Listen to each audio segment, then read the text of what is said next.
So you've already written a line or two of JavaScript. But what exactly is JavaScript? And what can we do with it? Well, that's exactly what we're going to find out in this video. And so in this lecture, we will set the stage for the rest of the course. And so it's really important that you follow this one until the end. So we can define JavaScript in many different ways. But my definition is that it's a high-level, object-oriented, multi-paradigm programming language. And with that being said, can we move on to the next lecture now? Well, probably not.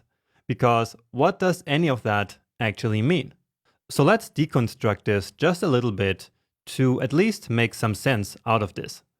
And starting with programming language itself, a programming language is basically just a tool that allows us to write code that will instruct a computer to do something. And of course, that's our main goal of using JavaScript, right? Then I go on and say that JavaScript is a high-level language, which means that we don't have to think about a lot of complex stuff, such as managing the computer's memory while it runs our program. So in JavaScript, there are a lot of so-called abstractions over all these small details that we don't want to worry about. And this makes the language a lot easier to write and to learn. Next, I say that JavaScript is object-oriented. And all that means is that the language is mostly based on the concept of objects for storing most kinds of data. And of course, we will learn all about object-oriented programming throughout this course. Finally, JavaScript is also a multi-paradigm language, meaning that it's so flexible and versatile that we can use all kinds of different programming styles, such as imperative and declarative programming. And these different styles are just different ways of structuring our code, basically. Again, you will learn all about this throughout the course. This is just the first, very high-level overview, but I hope it's been making sense so far. Anyway, now that we know what JavaScript actually is, at least kind of, what is the role that it plays in web development? Or in other words, what do we actually use it for? And to answer that question, let's actually look at the three core technologies of the web: HTML, CSS, and of course, JavaScript. So these three technologies all work together to create beautiful, interactive, and dynamic websites or web applications. Now, the HTML is responsible for the content of the page. So the text, the images, the buttons, and all the content that you see on a web page is always written in HTML. Then the CSS is responsible for the presentation of that content. So basically for styling and for laying out the elements on a web page. And then finally, JavaScript is the real programming language of the internet. And it allows developers to add dynamic and interactive effects to any web page.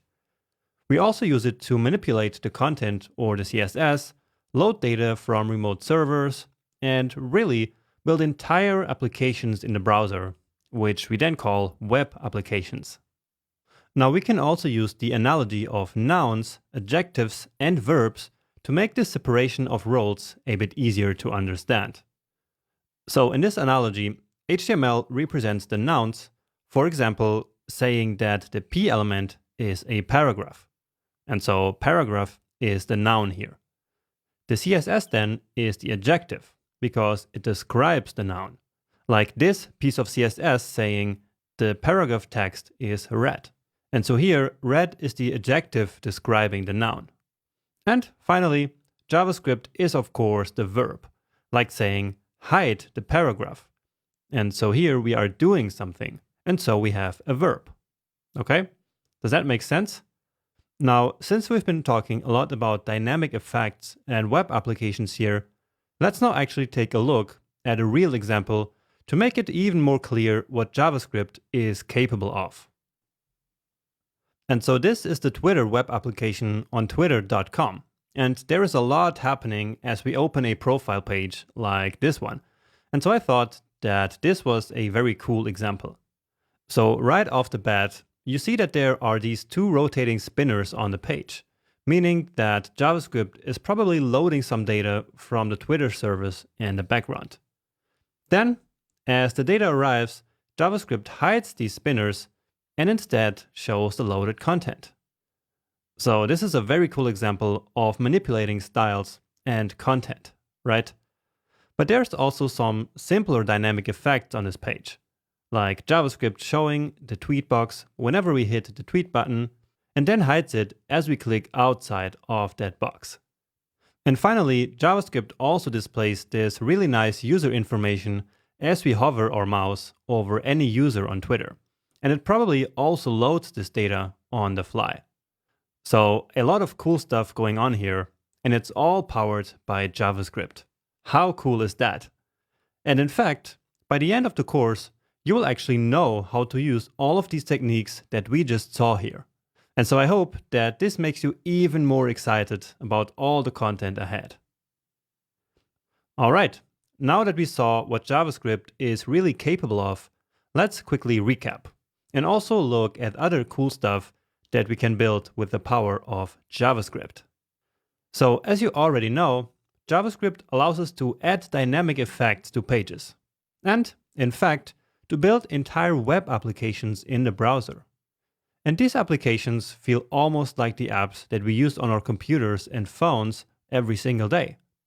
So we can say that JavaScript is what made modern web development and really the whole modern web itself possible in the first place. Now, if you're already somewhat familiar with the web development industry, you probably heard of modern JavaScript libraries and frameworks such as React, Angular, or Vue, right? And if you didn't, that's absolutely no problem. All you need to know is that these are basically tools that make writing modern, large-scale web applications a lot easier and faster. Now, what matters here is that all these frameworks and libraries are still 100% based on JavaScript. And what this means is that you should become really, really good at JavaScript before learning and using any of these frameworks, and not just jump into your first framework after you know how to write like 10 lines of JavaScript, okay? Also, your library of choice might not always be as popular as it is today. And the best way to be prepared is, you guessed it, becoming really good at JavaScript. Because then you can easily learn whatever is popular next. So no matter what anyone tells you, learning JavaScript properly is the single best investment that you can make in your web development career right now.